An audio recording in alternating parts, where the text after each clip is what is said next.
William Morris, Comment nous vivons, comment nous pourrions vivre. Quatrième partie. Sans doute le socialisme a mieux à offrir. Il peut en effet vous offrir la paix et l'amitié au lieu de la guerre.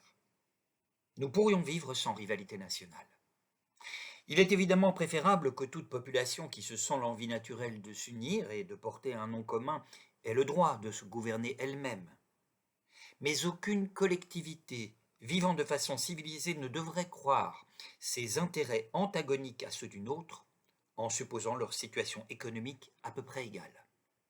Ainsi, tout citoyen d'une collectivité devrait pouvoir sans difficulté aller vivre et travailler dans un pays étranger et y faire sa place de façon tout à fait naturelle. Toutes les nations civilisées formeraient de la sorte une seule immense communauté.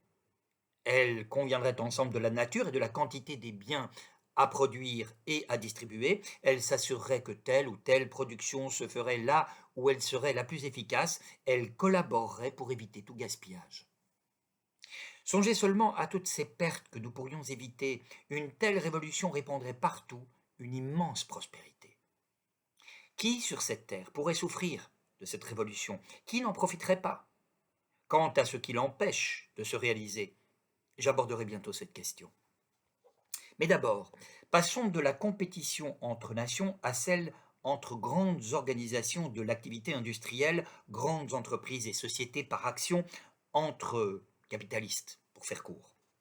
Comment est-ce que la compétition stimule leur production? Car elle la stimule, en effet. Mais en quoi consiste cette production?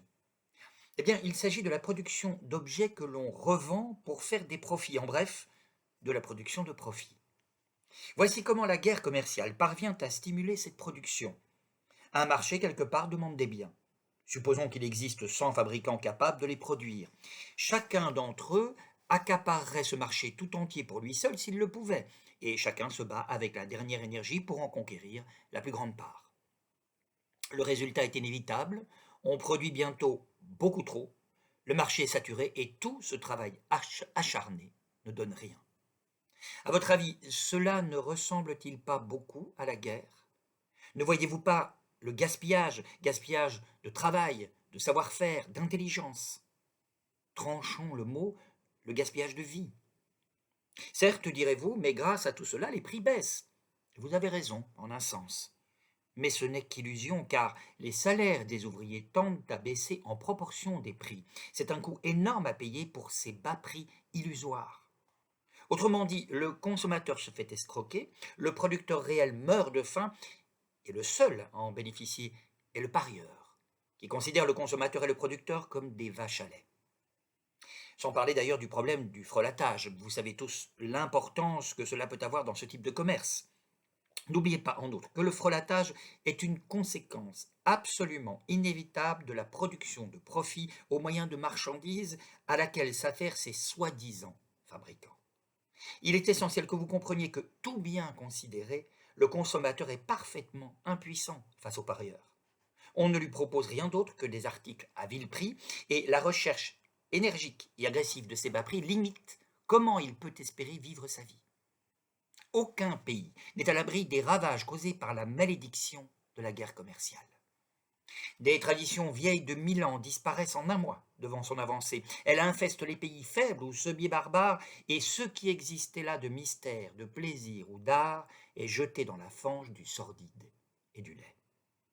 Les artisans indiens ou javanais ne peuvent plus travailler à loisir à raison de quelques heures tous les jours pour tisser ces étoffes à l'étrange et inextricable beauté. À Manchester, on a mis en marche une machine à vapeur que l'on a créée au prix d'innombrables difficultés, une véritable victoire sur la nature, et cette machine servira à produire un argile de kaolin de mauvaise qualité.